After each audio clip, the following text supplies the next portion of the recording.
morning. I'm back. Let's get to it.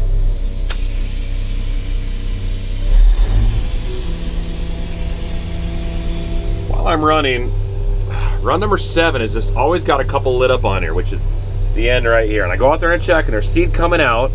Everything's connected. There's nothing plugged over there. So I think it's something on the cart and one of the rollers. So what I'm gonna do is take apart the 7th roller on each tank.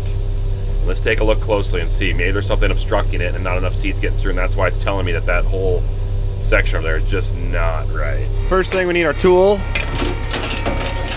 Right here. Second thing is you need to close the gates so that way you don't get product coming out when you open it up. Take this bad boy. Like that. All right, let's take a peek. See if this is the one. We got 3 of them to try.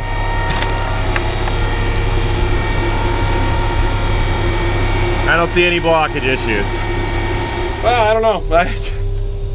I went through it and I cannot find anything wrong. So maybe it's inside the tank, or maybe the blockage system is not functioning properly, but that's usually not the case. Whatever. Ghost blockage. There's seed coming out. It's all that matters. Let's keep going. See what I mean? Look at that. Number 9, number 2, and number 7. 7 comes on and off. 9 just all of a sudden became solid. 2 used to be random. The rest of them are good. And that's right out there somewhere. So I don't know. I gotta do some more looking, but whatever. Let's just keep seeding. Boss man just called and said he needs seed.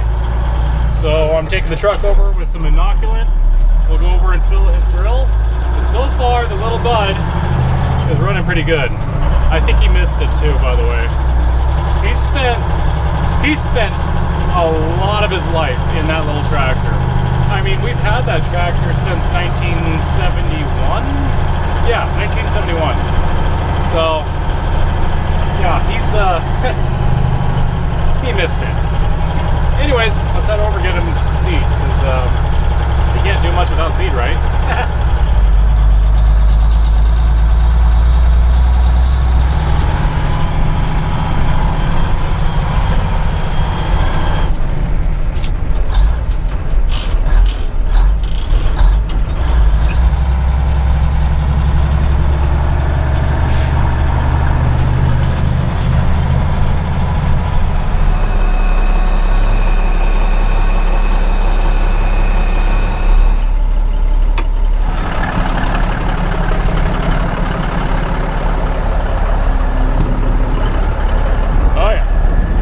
Love this stuff.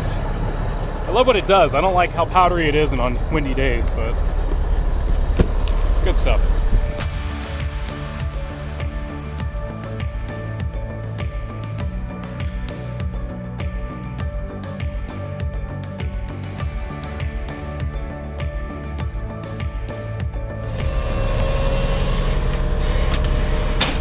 Okay, let's run over and put some seed in the truck, get it ready for Nick when he needs it. And let's see on top of things. Keep things moving. Okay, thanks. Okay, appreciate it. Should be good. I hope so. See you next year.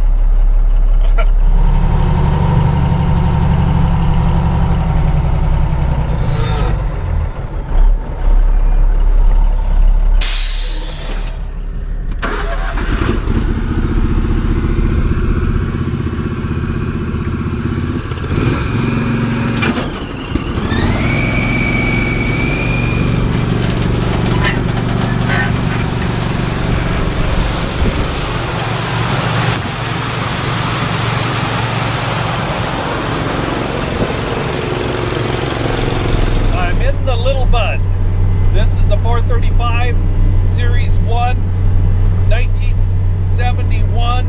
One of the first few built of Big Bud. We did a restoration about 5 years ago.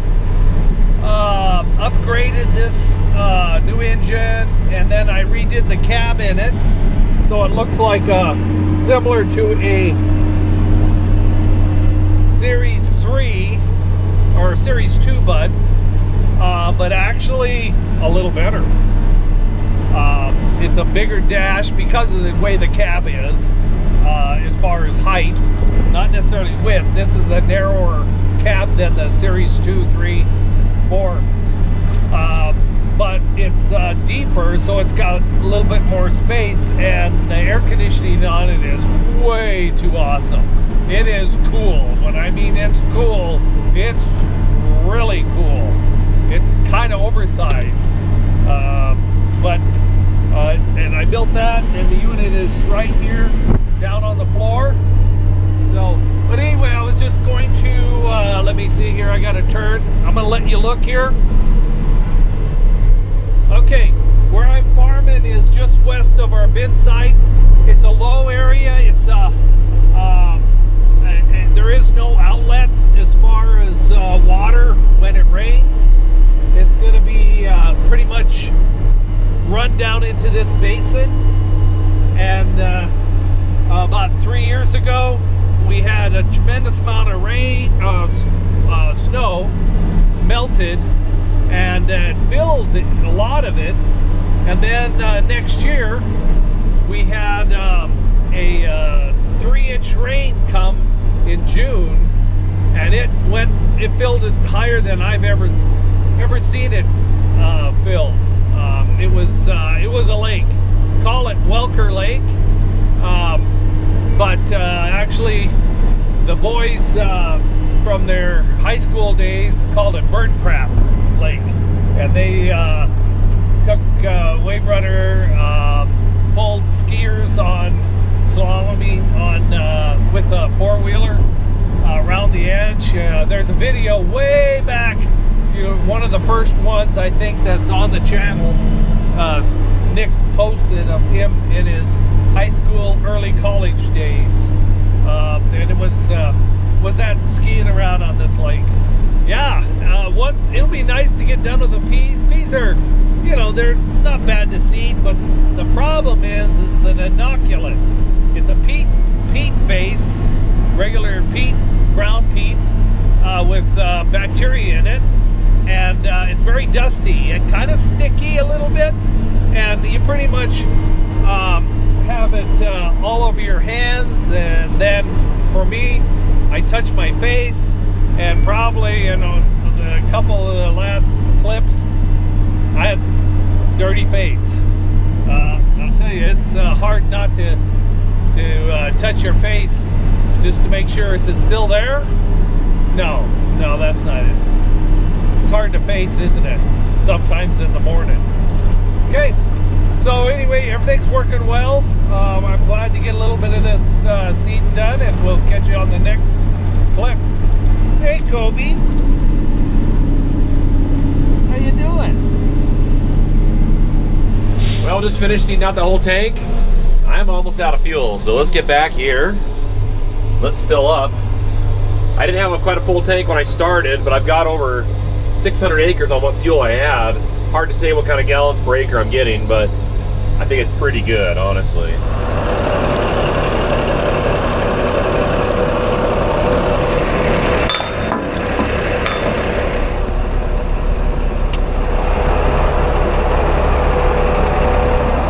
Not much left if you consider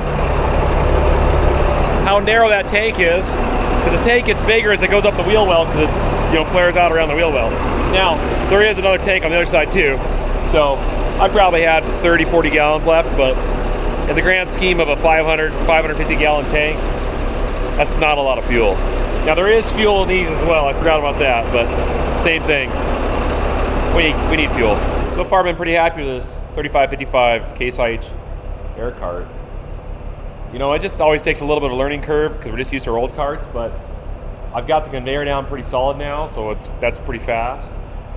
And the roller system is pretty awesome, but the extra 100 bushels or so sure makes a difference, because I'm getting about 42 acres per hour right now with this thing, and that's just because I'm not stopping to fill up as much, which is nice, because I got to road it back. It's time. It's warm. It's been idling here. We're at the farm. Let's do the oil. Let's get this changed. Get some good fresh oil in that thing. I'll show you also what's going on underneath this thing. Oil, coolant, transmission oil, hydraulic oil. We try to keep it from leaking. We really do. Water pump seal's going out. Who knows when that's been done? A long time ago. It's an old tractor, guys. Engine front main seal, and this whole front housing engine's leaking oil. To change that is not an easy job. Not an easy job. So that's why we've held off on it. And we're just going to keep putting oil in it and get it through the season. We just got to get the crop in the ground. That's priority right there. Oil's cheap in the grand scheme of getting your crop in the ground. You could pay for 1,000 oil changes for being a week late in the field. It's true. Absolutely true. So, let's go get some oil. Boom. That'll work. Hopefully we got enough in here. There might be. We might have to put a little more oil in this thing. We'll see.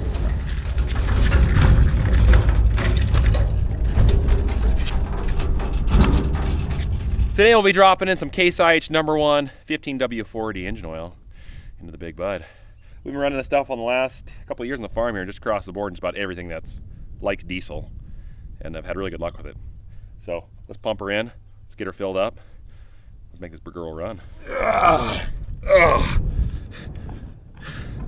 Can't add oil until you drain the old oil out first. Duh. Woo! Don't tear anything. Don't tear anything. Don't tear anything.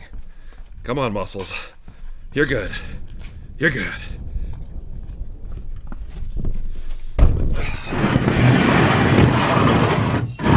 Where are we at? Right there. All right.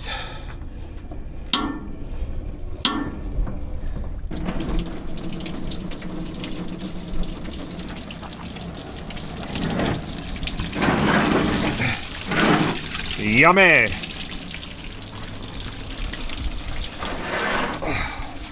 Woo!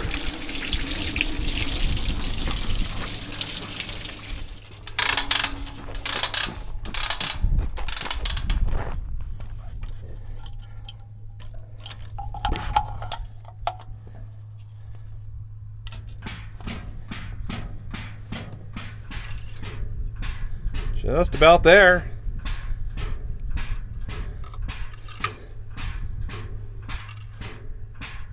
I'd say we're good. Let's go. I turned the cutoff switch. And I'm glad I turned the cutoff switch. Battery disconnect. Because that way, when the oil was out of it, when I was waiting to change the oil in between filter changes and whatnot, no one tried to start the tractor and ruin it. Make sense? I just climb up and down the tractor about 2,000 times every day. Let's try that again. Beautiful. Oil pressure. Come on, girl. Come on. That's taking a lot longer than I like. Why is that taking so long? There it goes. There's some oil. Good. Okay. Yeah, okay. All right, I'll be over shortly with the Yankum rope. But you got to say, who's your favorite? Yeah, that's right. I am. Yep. And you better say please. Yeah, okay. All right. I'll bring it over. See you soon, buddy. Yeah. I sunk it. I honestly thought it's all this straw on the ground. It looked light to me. It looked like the same color as right over there where I just drove earlier today. I'm like, okay, I'll get kind of close. I'll turn right here, pull up, and head up my GPS, and I found the mud. I'm also very heavy. So, Langarm's grabbing the Series 2 Bud. Since it's not being used to run an air drill right now, it's going to be used to be a pulling tractor. We're going to hook on and get this muddy thing out of here. Better bring a Yankum rope. See what I mean? There's my tire tracks from this morning, and there's the tractor. And it looks the exact same across this whole area. Enough excuses. My bad.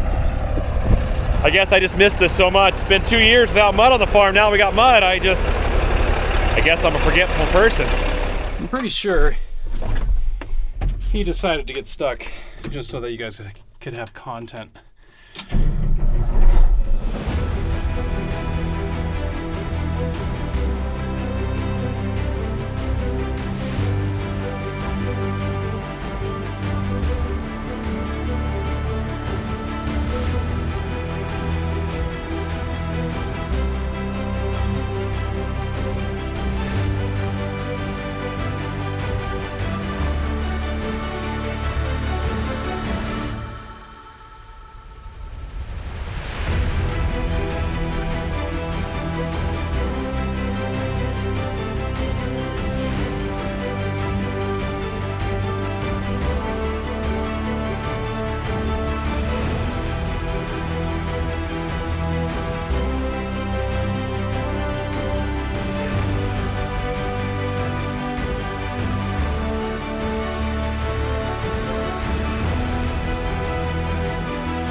Well, that was painless. Good. Nice, easy pull out. Fortunately, there was a nice dry area right in front of me for that other bud to sit on. So when you're in that kind of situation, it's just, you're getting out of it. You're getting unstuck. But if there wasn't, then things get tricky. And the fact that I just filled the cart up with 30-some thousand pounds of seed, yeah, it could have been a bad deal. So I guess I got to be a little more careful. Okay, guys. No more stuck videos for you. I'm sure you don't like those, so we'll stop. So, something here. See this width? This is what I got left on this field. There's power lines right there. That's the next field over there. My drill is 70 feet, but this last pass I gotta make up with is definitely less than 70 feet, probably more like 40 feet. So if I seed back with all the sections on, I'll be overlapping and double seeding this area right here. But with this cart, unlike ours, this has sectional control. So I tapped this arrow twice, turned off the right 2 manifolds, or the 2 meters on that side. So 20 feet of that drill is not seeding. Yes, it's in the ground. There's no product going in the ground. As you can see on my Intelligent Ag monitor here, all these from left to right, that's left side. So when I come back, I'll turn them all on, and then I'll seed the whole width back, which will overlap that part right there with seed. Does that make sense? And that way we're not wasting seed. Now for this kind of seeding, it's not as big a deal, but when you put an expensive fertilizer or like some canola or something that's got some really pricey seed, then it really makes sense. All right, here we go. Making up that last pass, so you can see, overlapping, probably about 30 feet, so about 10 feet or so. I almost could have turned off one more section. This new seed's going down here, new seed's going down there, but that area did not get seeded the first pass. Now it is as well. So, pretty cool. I'm just thinking about that stuck moment. Since we just filled the cart up with 550 bushels of peas, I just filled the tractor up with 500 gallons of fuel. If you figure the cart, 20,000 pounds dry, maybe that's a little excessive, I don't know. The drill, 20,000 pounds, give or take.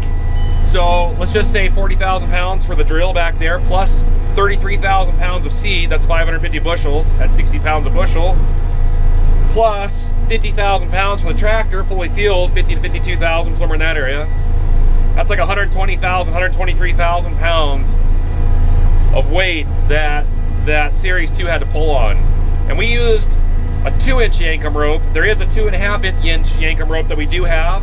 When we're stacking tractors together, because we got something really buried, we pull that one out. But for something like this, that 2-inch rope didn't even hardly stress it. And honestly, leg arm's got a good yank on it, but I didn't really get on the throttle in time, so I could have had this thing powered up sooner too. But just kind of a thought. But yeah, those Yankum ropes, they work pretty good. No complaints there. A lot safer than a cable. Okay. Man and a dog's best friend. Living a dream, right, Kobe? Right, Kobe? Are we living a dream? Are we? Yes, we are. Yes, we are. Yeah. Oh boy, here we go again. Come on, girl. I'm inching, as you can see. Woo! Full throttle. Go, go, go. Come on. Oh, we're going so slow. Come on, throw that mud. Go.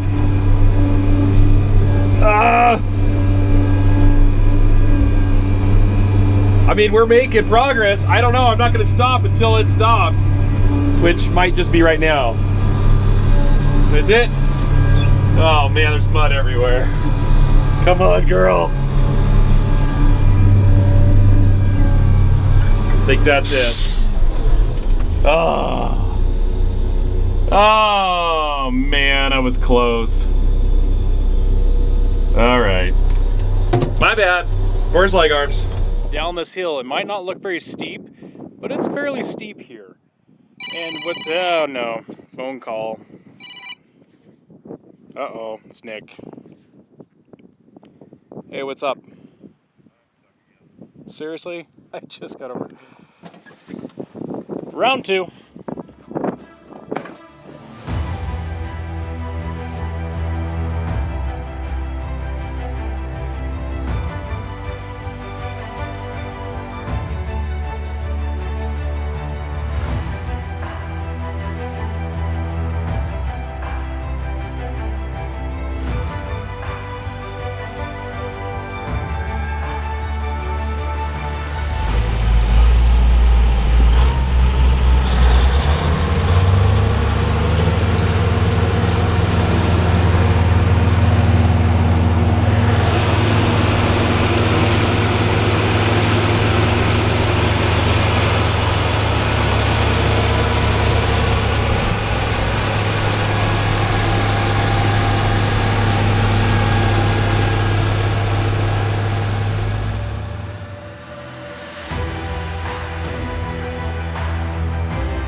Okay, I promise.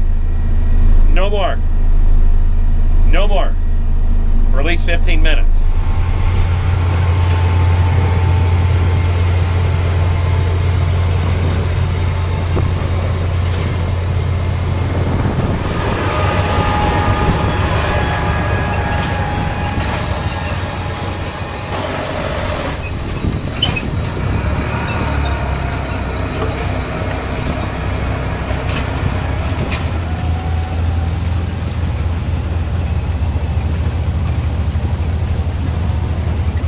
All right, it is day 2, and Brad/Wiggles is back. He's back at the shop, and he's on call duty. So if they have a problem, they can call him to give rides or whatever they need to be done.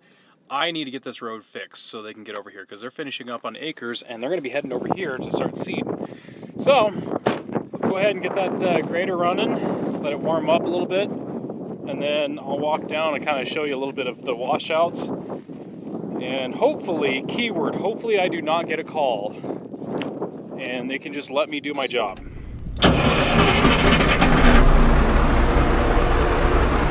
Boy, that started well.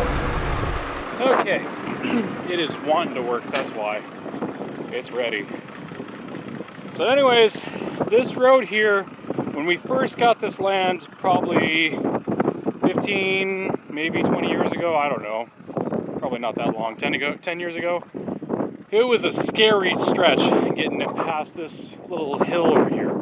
And so we came over with our tractors and then finally big front end loaders and then the grader. And this road is finally starting to get better and better and better as time goes on.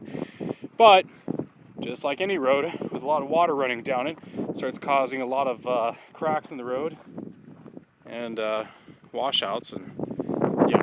Anyways, you get the idea. Down that way, it's a lot worse. I just want to make sure that a caster wheel doesn't get fallen in there and twist sideways and bend the rim or break something. It's just not worth the hassle. So if I can clean it up for passable, that's what I'm going to try to do.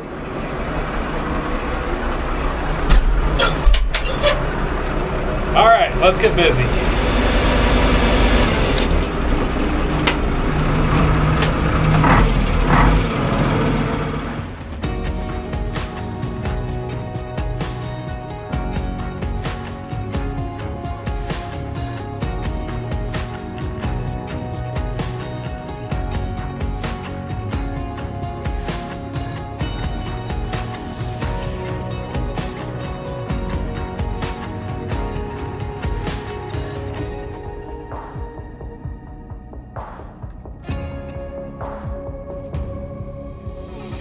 Okay, after grading for a couple hours, the road's passable. It's not very smooth. It is really, really hard to get this smooth with that grader because there is so much slop. I mean, the blade moves up and down so much. But what I think I'll do is bring the Magnum tractor over here eventually, and then we can use that box frame going up and down, and that'll really smooth that out. Get all the little high edges off. But I've got kind of a crown. You probably can't see this on the camera. There's a little bit of a crown here, so hopefully the water will run off that side or this side and not down the center. Eventually it'll run down the center because our semis drive down the center and they powder it up, and then the wind blows the powder out, and then the water wants to get in the center of it and run it down. Make little trenches in the road, and that's exactly what happened to this earlier. But anyways, it's passable, and Nick's on his way over here. This is the last of the peas on this side of the interstate. And then we switch over to wheat.